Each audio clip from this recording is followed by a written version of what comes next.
Welcome to the Den, and I am here as always to speak about the news in gaming. So as you all know, or if you do not, Black Myth Wukong is coming out very soon, and not only is this game getting all the hype with its cool spin on Journey to the West meets some sort of action game combined with Souls-like elements, its preload broke the record for bandwidth used on Steam, even more than when Cyberpunk 2077 launched. It's also a top-selling game on Steam, along with most wishlisted on Steam. But there seems to be a problem with big drama recently, as screenrant has put out possibly one of the worst reviews I've seen in a while on Black Myth Wukong, and it reads, Black Myth Wukong, the Souls-like action hype train is a little off rails. Now, that seems normal. Fair, nothing is perfect, it's bound to have flaws that people do not like, which includes a poor performance. Okay, nothing too crazy.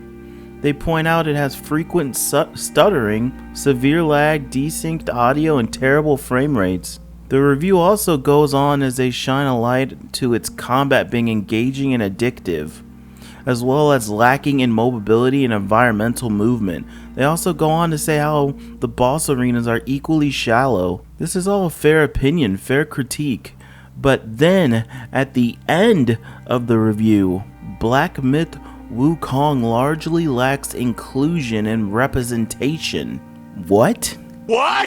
My first thought hearing this is Black Myth Wukong, a game about Monkey King, the Journey to the West, lacks inclusion and representation, diversity? This shit makes no sense. This is absolutely insane, so let's read this insanity together about lack of inclusion and representation.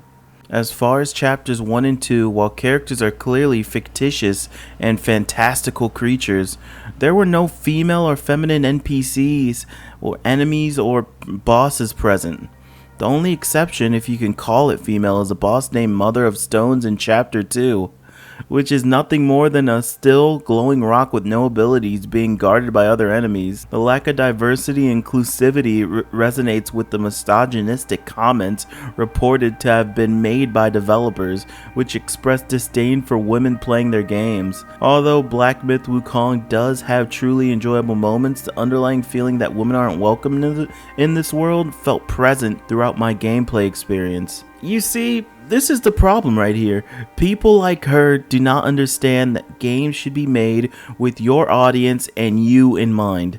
No one should be forced to put in things they do not want to put in. Games should not be made with everyone in mind. Games are unique. When it's made for everyone, it's made for no one. Imagine Ninja Gaiden made today. They would revamp the AI difficulty and dumb it down, lower the combo ceiling, only have a QTE wall attack, 3 move combos, no cancel attacks into jumps or other combos. They would probably change Ryu Hayabusa and give him a female partner who is every bit of better than he is, like a Disney sort of way. Games need to be different. Games need to have different dialogue.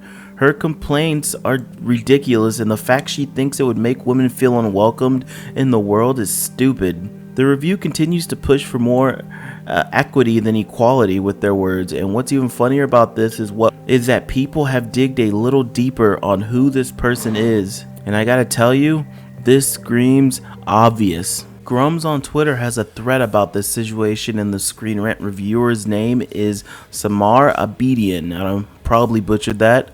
Who is a self-proclaimed advocate about creativity and cultural representation. And not only that, it turns out that Samar works or had worked for a PR consultancy group called Splendid Communications. That is right, a PR firm that pushes DEI, and if you do not know, diversity, equity, inclusion. Even before she was called out, she hid. She deleted her LinkedIn and ran. And as you know, I'm not for finding these people and harassing them. So please, do not do that. They already made a clown of themselves with that review. A clown? He's a clown? Why didn't I see it before? But this screams cowardly. Imagine running off the internet for shoving your shitty agenda into gaming like Anita Sarkeesian. This gets even juicier though. After she attacked Black Myth Wukong and its developers, Game Science, Samar deleted her online presence and screenrant ran a cover for her. Not only does she not have a foot to stand on, she won't even stand on her dumb words. But let's hide behind the reasons because it's for safety. I say this and I want to say this again. You could smell the DEI agenda from a mile away with these people. If it's not God of War Ragnarok with its Black Asgardian or stupid Birch writing, or if it's not Spider-Man 2 with its dumb blind mission, you could see this from miles away.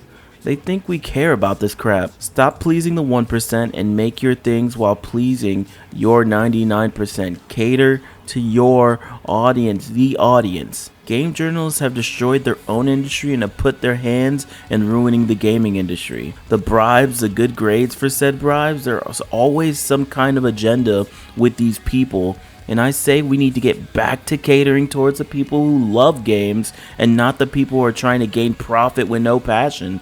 And as always, thank you all for listening and get out.